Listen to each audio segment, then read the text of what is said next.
and degree conversions. We also did talk about initially positive and negative angles, right? So now we will continue with trigonometric functions, and very important concepts will be introduced and will be throughout used. Wait for a second.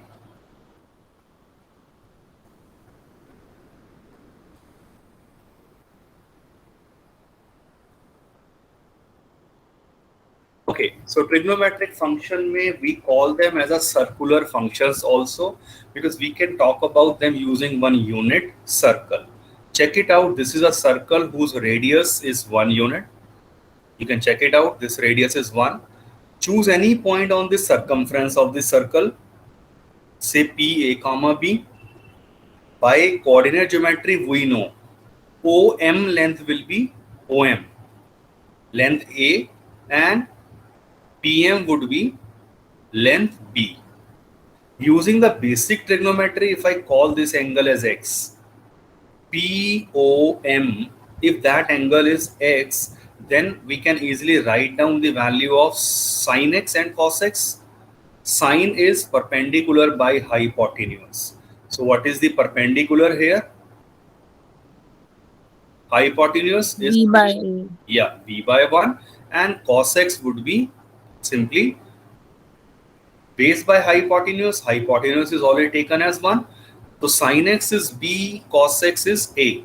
Consider square left hand side and add them. I will get B square plus A square, or I write it at A square plus B square. Again, look at this triangle only. In triangle POM, using Pythagoras theorem, A square plus B square is already 1. Pythagoras theorem se, that is, we have proved our formula, which we only learned in 10th class. Some of you might have check out the proof also. So sin square x plus cos square x is always equal to 1. Here we are talking about considering an acute angle, but the formula holds true for any obtuse angle as well. Similarly, we have other formulas dividing this relation by, say, sin square x. So sin square x upon sin square x 1 plus cot square x हो गया, cos by sin, and 1 upon sin square is cosecant square x. We'll get our second formula. And again, now this time divide कर दीजिए by cos square x. तो 1 sin square by cos square, इस relation को divide कर रहे हैं हम cos square से. sin square by cos square, tan square plus 1, and 1 by cos square would be secant square x. So these are your basic formulas which you already have learned and used in class 10th itself. Certain deduction from this, sin square x plus cos square x 1 होता है, और यहां से अगर मैं बात करूं, then this is also equal to cosecant square x minus cot square x. This is also 1, और इस फॉर्मूला से 1 की वैल्यू क्या होगी? secant square x minus tan square x. So all these expressions are coming out equal to 1. I cannot factorize the first one, but this can be factorized using the formula a square minus b square, and this can also be factorized using a square minus b square. But when and where we need to factorize them, which particular formula is to be used, you will be get to know only if you have a good enough practice. So practice is essentially required, learning of the formulas, and to remember, formula is not to be learned from left to right. It should be learned and understood from right to left also. What does that mean? In new formulas, I'll be discussing that with you. These are already known things. Cos 0 degree is 1, sin 0 degree is 0. We have the standard table with us. Cos pi by 2 0, sin pi by 2 1. So up to this we already did in class 10th. कुछ चीजें जो अब आपको at least याद करनी है for a beginner, अभी मैं इसको याद करने को कह रहा हूं, we will be considering this using the graphs of these functions, and there will be certain methods using which we'll be having y cos pi is -1. Why directly I am saying that cos 3 pi by 2 is 0? Though we will be taking in detail later, sin n pi is 0. Cos n pi is -1 raised to the power n. Tan n pi is also 0. N is here integer only. So what does the first formula says? Sin pi is 0, sin 2 pi, sin 3 pi, even sin of minus pi, sin of -2 pi, they all are 0.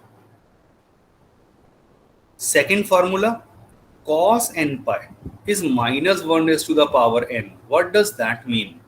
If I consider say cos of 8 pi, the answer would be 1.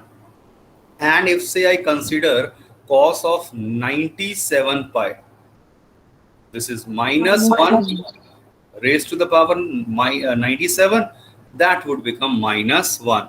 So if the integer is your even number, answer is 1. If it is odd number, we have a simple experience and seen it, answer will be -1.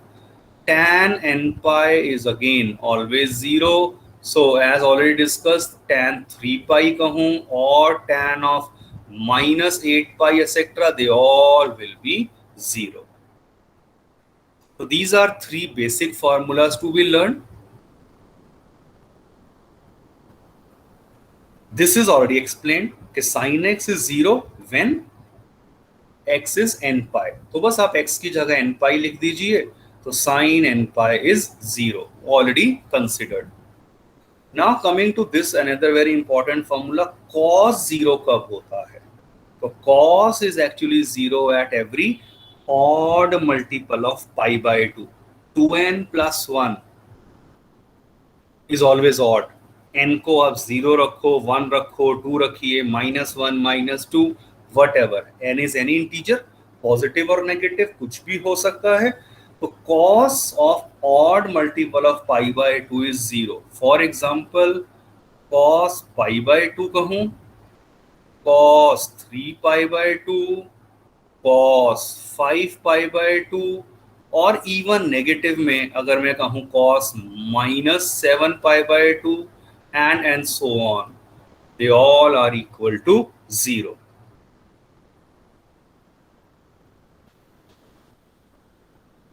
As already recommended, in your register keep at least 3 pages initially in the beginning of this chapter meant for the formulas only. तो formulas वहां लिखिए and then your work after 3 pages, क्योंकि उनमें एक साथ आपके formulas compile हो जाएंगे. There will be a long list of formulas to follow. Then quickly check out 10th में at least आपने ये पढ़ा हुआ है, cosecant x होता है 1 by sin x. अब हम बात कर लेते हैं इसकी डोमेन की. ये कब डिफाइन होता है? cosecant x कब डिफाइन होगा? जब ये डिफाइन होगा. और ये कब डिफाइन होगा? when sin x is non-zero. ये नॉन जीरो कब होगा? when x is not the multiple of n pi.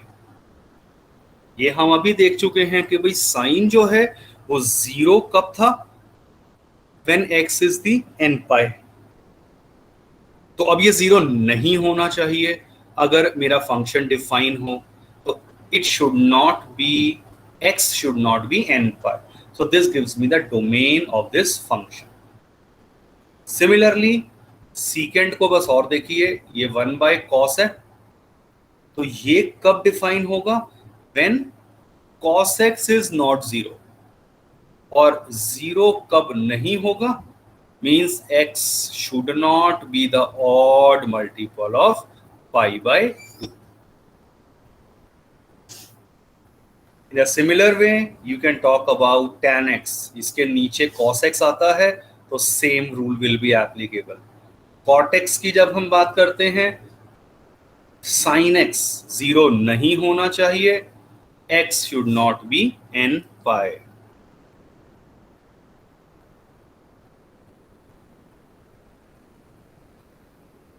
So sometime it happens you can get only a one marker simple MCQ. Which of the following is the domain of tan x? तो answer क्या है? x should not be odd multiple of pi by 2.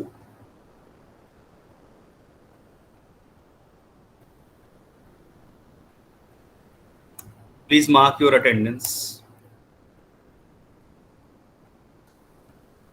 Yes, in the chat box quickly everyone.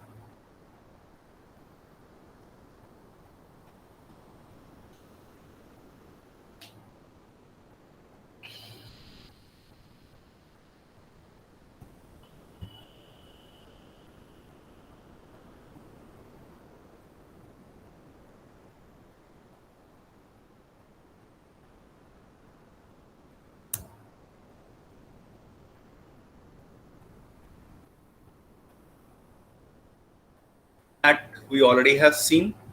The formula is saying for any acute angle, I already have mentioned, even for any obtuse angle, negative angle, the formula remains the true. Then the following formulas are very, very important. Cos of minus theta is cos theta. Cos minus theta is cos theta. But sine minus theta is minus of sine theta, and tan minus theta हो जाता है minus tan theta. So there is a again mentioned long list of formulas. It is not practically possible to go into the details and the proofs of the following results. Some of the proofs are already given in your NCERT textbook, and if you are really interested, you can check out in R.D. Sharma and other related any other reference book. They are providing with the proofs of these formulas. हम इनकी direct application की बात करेंगे। याद करिए formulas को, समझिए और फिर एप्लीकेशन। नेक्स्ट आप चेक करिए, जैसे आ गया ये cot of minus theta is minus cot theta, secant minus theta is secant theta, cosecant of minus theta is minus cosecant theta. So you must have observed the change specifically in your first formula and the fifth formula. Even if it is cos minus theta, it will become cos theta. If it is secant minus theta, minus will not be here and it will become secant theta only.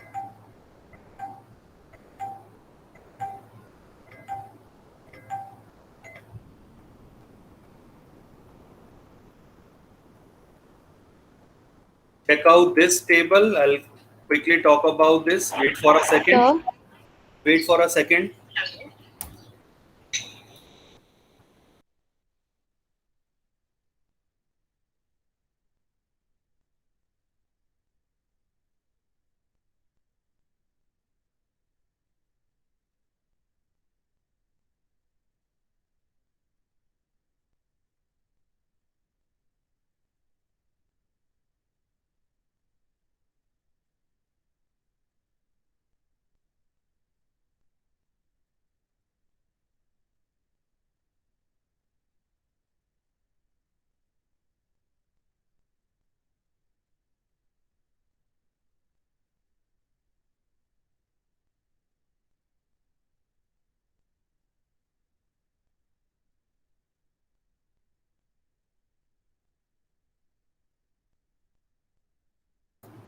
Yes, someone was asking a doubt. I had some urgent call. I had to take that. Yes.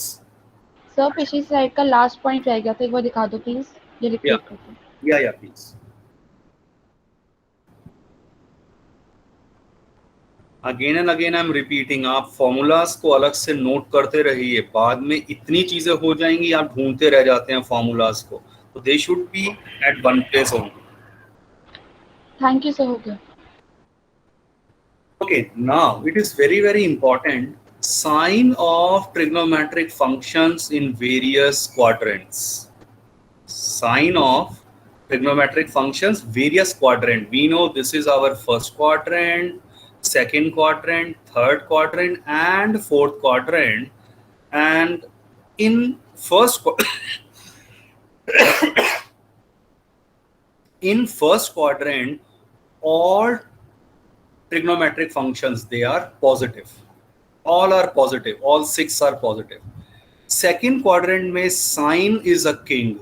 That means sine and its reciprocal, that is positive. Remaining all 4 are negative.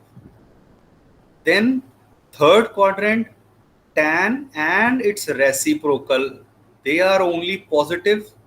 Rest all 4 trigonometric ratios are negative. In fourth quadrant, cos and its reciprocal secant, they are positive. Rest all are negative. So learn this basic table. There is one another important thing. I'm just writing over here and explain this later on. If theta is in the first quadrant, pi minus theta will be in the second quadrant, pi plus theta will be in the third quadrant, and 2 pi minus theta will be in the fourth quadrant. What is the meaning and significance? I will explain that later. आप सिर्फ इतना note कर लीजिए, और इसे याद करने का तरीका एक सिंपल, हर एक का अपना एक वे हो जाता है. So sometimes we say after school to college, like this. So A for all positive, then S for sine and its reciprocal, T obviously stands for tan and cot, और फिर finally आ गए हम cos में. So after school to college, pick the first letter. After school to college. So first letter will help you to learn this easily.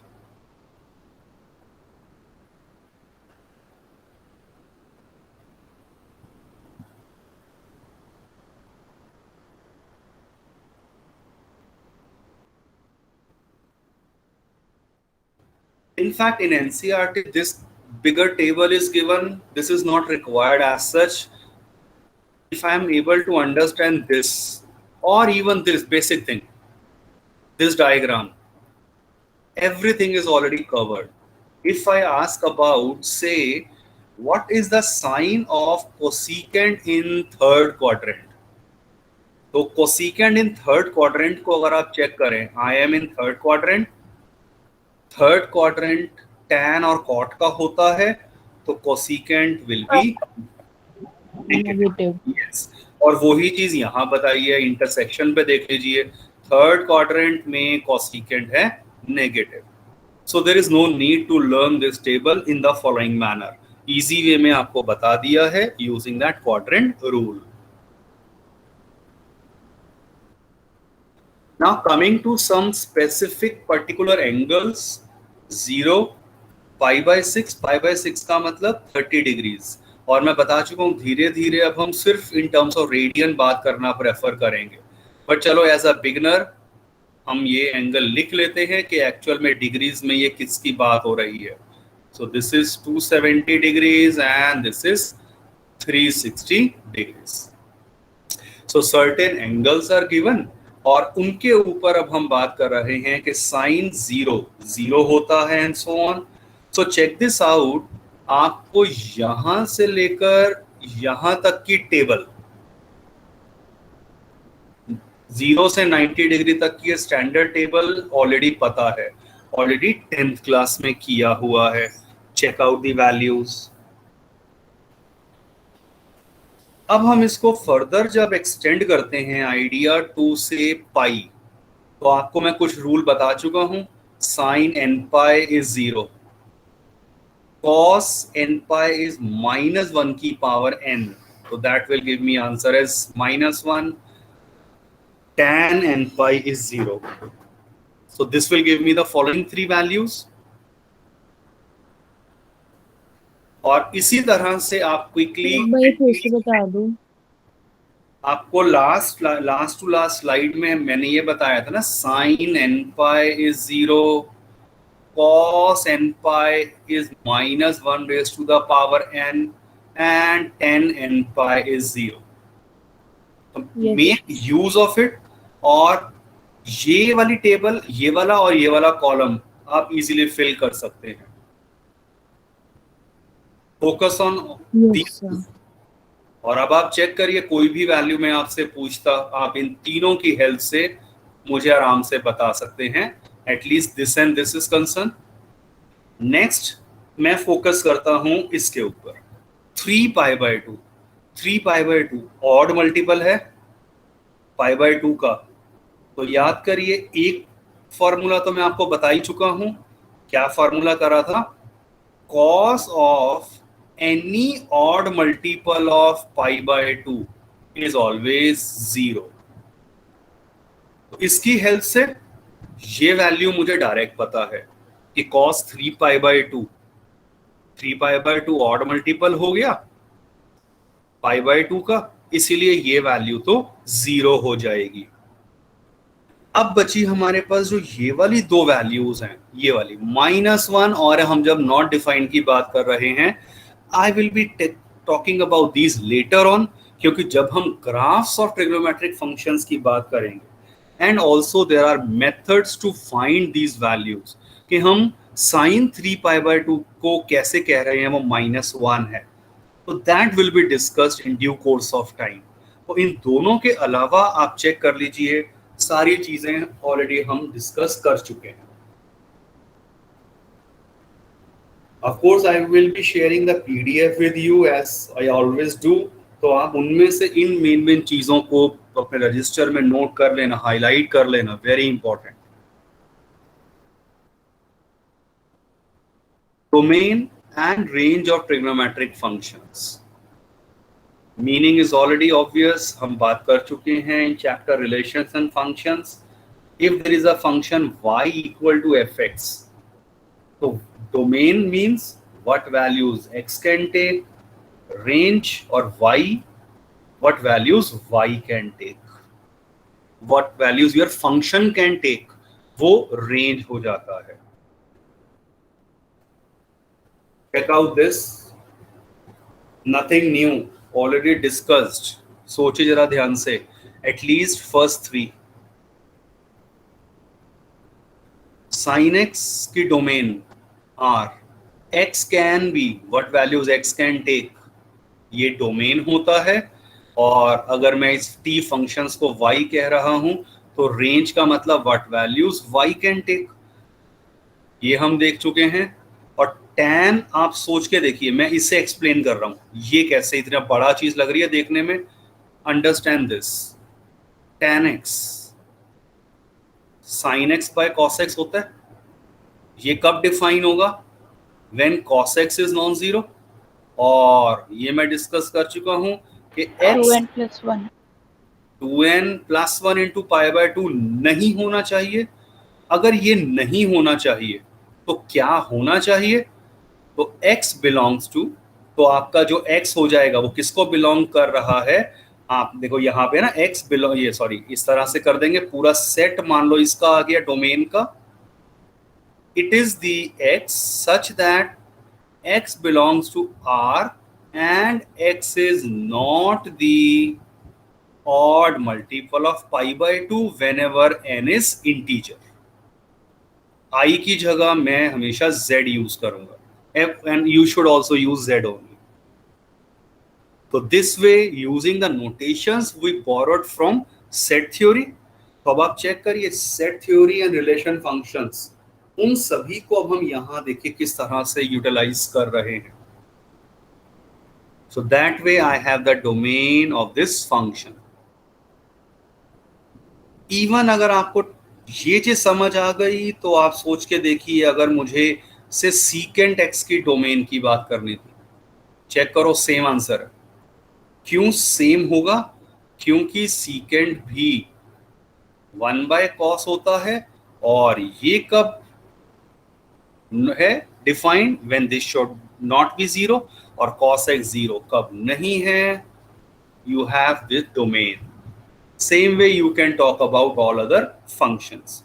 So domain is quite easy to understand. When we talk about the range of these functions, range will be clear when I consider the graphs of these functions.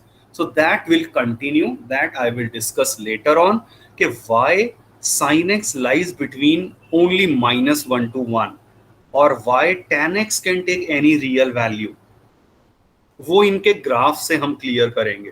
But please remember this table, note कर लीजिए या अभी फिलहाल के लिए screenshot ले लीजिए, बाद में पीडीएफ से कॉपी कर लेना रजिस्टर में, क्योंकि यहाँ से आपके कई इंपॉर्टेंट कॉन्सेप्ट्स और क्वेश्चंस बन जाते हैं डोमेन और रेंज को डायरेक्ट बताने के.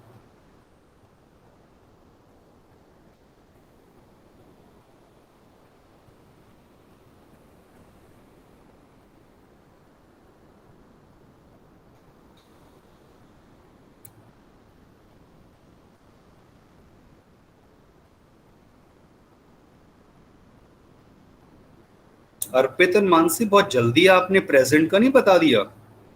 अटेंडेंस कब हुई थी? 10 मिनट पहले. सर वो बीच में ग्लिच हो गया था network. And what about you Mansi?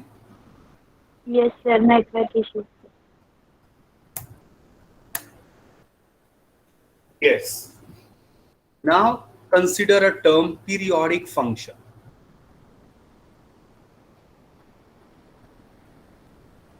A function fx is said to be periodic if there exists a constant real number p such that f of x plus p is f of x. और जो least positive value होती है p की, वो कहलाता है period of this function fx. Consider this. Definition difficult लगेगी, but अगर आप इस टेबल को ध्यान से देखें as an example, sine of theta plus 2n pi is again sine theta. क्या मतलब? यस सर, एन पाई 0 था ना. यस, तो एक्चुअल में 2n पाई के मल्टीपल के बाद साइन की value goes on repeating. What does that mean? Sine 0 is equal to sine 2 pi is equal to sine 4 pi, or even I can talk in terms of negative angles also. बाहर नहीं आएगा, अंदर की तरफ, -4x and -4 pi and so on. तो sign 0 हो या sign 2 पाई हो, साइन 4 पाई हो, sine of -2 pi, sine of -4 pi and so on, they all are equal. Value coincide करती है और उसमें हमने ये रूल यूज करा है कि हर एक 2n पाई के मल्टीपल पे वैल्यू रिपीट हो रही है. आप यहाँ n को सिर्फ 0, 1, 2, -1, -2 बस ये सोचना शुरू कर दीजिए. You will get to know this. Sir, yes, एक बार पीरियोडिक फंक्शन की डेफिनेशन रिपीट कर दो. ये आपके पास, अगर मैंने ये बताया ना x प्लस, ये मेन ये चीज है, f of x plus p is f of x. तो ये जो p आ रहा है, ये अगर मान लो x है, यहां पर भी x लिखा हुआ है, तो sine of x plus p is equal to sine x. ये कब आपके पास हो रहा है? when p is 2n pi. Period आपके पास, अगर अब मैं यहां बात करूं तो आप चेक करिए, आपने रख दिया यहां पे n को 0, 1, 2 एंड सो ऑन. तो अगर आप n को यहां पर लीस्ट पॉजिटिव वैल्यू कहा है, लीस्ट पॉजिटिव वैल्यू n की क्या होगी? Isn't it 1? 0 is neither positive nor negative. तो अगर आप n को यहां 1 पुट करेंगे तो p कितना आ जाएगा? 2 पाई. और Yes, sir. अब आप p की जगह जरा यहाँ 2 पाई लिखना, तो क्या लिखा जाएगा, sine of x plus 2 pi is again sin x, hence this referred to as the period of sine function. In fact cos के केस में भी यही होता है period, but in case of tan it is actually pi. tan की value हर पाई के multiple के बाद रिपीट होनी स्टार्ट हो जाती है। दैट इज cos मैंने बता दिया, ये रहा, tan बता दिया। अब यहां 2n पाई की जगह सिर्फ n पाई होता है। What does this statement mean? ये फार्मूले का मतलब क्या हुआ, that tan pi, tan theta को अब 0 ले लो, चलो tan 0 किसके इक्वल होगा, tan पाई के, tan 2 पाई के, tan 3 pi and so on. So every multiple जो आपका पाई के गैप के बाद आ रहा है वो सारी की सारी वैल्यू सेम होती हैं, और tan 0 तो मुझे वैसे ही पता था ये 0 के इक्वल होता है, तो all these values will equal to 0। ये 3 फार्मूलाज अगर समझ आ गए, आप इनके रेसिप्रोकल के फार्मूलाज इजीली समझ सकते हैं। चेक इट आउट, tan का रेसिप्रोकल, tan का रेसिप्रोकल कॉट होता है, सेम फार्मूला। साइन का रेसिप्रोकल कोसिकेंट होता है, सेम फार्मूला विल वर्क। इसका मतलब क्या हो गया, साइन का, कॉस का, सीकेंट का एंड कोसिकेंट, इन चारों के पीरियड अगर आपसे पूछे जाएं, अगेन सिंपल एमसीक्यू, तो इनका पीरियड 2 पाई होता है। tan एंड cot, इन दोनों के पीरियड पाई होता है, याद रखिए ये।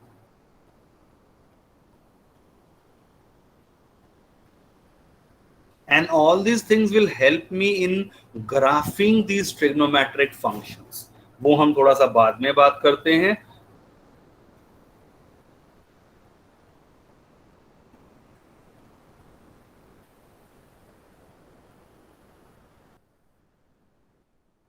Now, just the basic idea, if you look at the following table, graph बना लेंगे तब मुझे ये याद करने की जरूरत नहीं है, आप क्विकली ग्राफ को देखकर ये पढ़ पाएंगे। बट एज ऑफ नाउ से साइन जो है फर्स्ट क्वाड्रेंट में उसकी वैल्यूज इंक्रीज होती हैं from 0 to 1, but sine function जब सेकंड क्वाड्रेंट में आता है उसकी वैल्यू डिक्रीज हो जाती हैं, 1 से 0 तक जाती हैं। फर्दर ये देखिए और वैल्यूज डिक्रीज हो रही हैं, थर्ड क्वाड्रेंट में 0 से -1 नेगेटिव आ रही हैं, और फिर यहां पर आप चेक करिए है तो नेगेटिव वैल्यू बट -1 से 0 की तरफ बढ़ रही है, तो इंक्रीज होनी स्टार्ट हो रही है। 12th में हम इस आइडिया को डिटेल में पढ़ते हैं, और वो क्या हो जाता है कि साइन जो है वो इंक्रीजिंग फंक्शन है in first quadrant and fourth quadrant,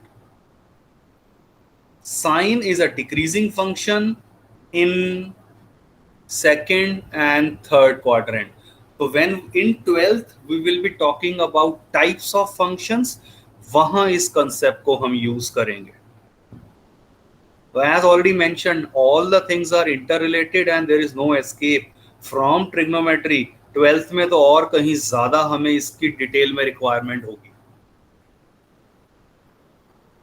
similarly जब मैं क्विकली चलो बात करता हूं कॉस की, कॉस जो है फर्स्ट क्वाड्रेंट में डिक्रीज होता है, 1 से 0 तक जाती है वैल्यू, सेकंड क्वाड्रेंट में फिर फर्दर डिक्रीज हो रहा है, अप टू -1 जाएगा, बट उसके बाद it goes on increasing in third and fourth quadrant.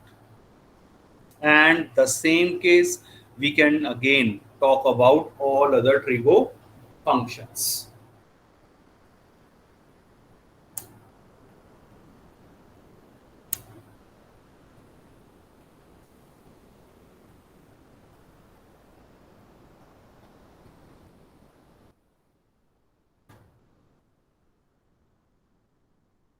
Check this out. अब कुछ क्वेश्चंस एनसीईआरटी टेक्स्ट बुक से हम बात कर रहे हैं। If cos x is -3/5 and x lies in third quadrant, this is very important, third quadrant. और सोच के देखिए थर्ड क्वाड्रेंट में किसका होता है ये, tan tan एंड cot, सो ये पॉजिटिव होंगे, बाकी ऑल 4 आर नेगेटिव, तो cos नेगेटिव ही होगा इस थर्ड क्वाड्रेंट में, वो ऑलरेडी गिवन है। अब क्योंकि हम ट्रिग्नोमेट्रिक फंक्शंस की बात कर रहे हैं, नॉट द रेशियोज, तो मैं यहाँ पर ट्राइंगुलर मेथड नहीं लगा सकता। ये याद रखिए कि आप ट्राइंगल बनाएं और cos क्या होता है, base by hypotenuse. Remember this is absurd, side can not be negative, ठीक है। इसीलिए यहाँ ट्रायंगुलर मेथड नहीं लगेगा, क्या करेंगे, फार्मूला अप्रोच। सो किस तरह से फार्मूलाज देखिए अप्लाई होते हैं, क्विकली इस क्वेश्चन को कंप्लीट करेंगे। Basic idea, sine square x plus cos square x 1 होता है, और साइन स्क्वायर एक्स आ गया 1 minus cos square. Cos X की वैल्यू मुझे गिवन थी, ये पुट कर दिया, which gives me sin square x as 1 minus 9/25, which is 16/25. Taking square root both the sides, sin x आएगा प्लस माइनस 4/5। अब चेक करिए ये प्लस माइनस 4/5 है, फिर इस थर्ड क्वाड्रेंट में साइन क्या होता है, नेगेटिव, तो साइन एक्स आ जाएगा -4/5। इनफैक्ट कॉस एक्स की हेल्प से आप इसका रेसिप्रोकल डायरेक्ट लिख सकते थे as secant X. Sine X आ गया, आप इसका रेसिप्रोकल लिख दो cosecant x.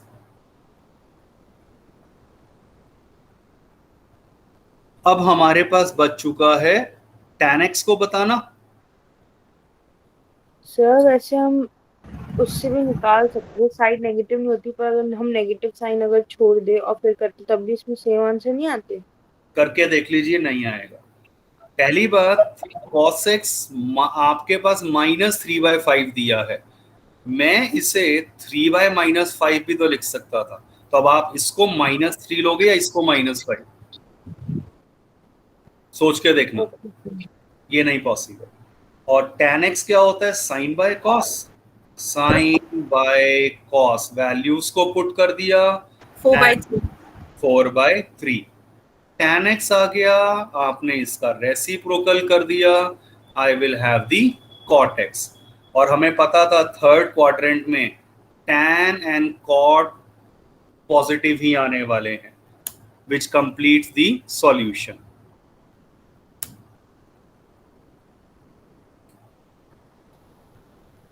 Mark your attendance, and this is the question for your homework, followed by 3.2 NCERT की एक्सरसाइज के फर्स्ट 5 क्वेश्चंस। आप चेक करिए, ऑल आर एग्जैक्टली सिमिलर। जो मैंने एक क्वेश्चन बताया है, please do attempt first 5 questions in your homework. After marking your attendance, you can leave the class. Thank you, sir. Have a good day, Okay, sir. thank you. Thank you, sir. Thank you.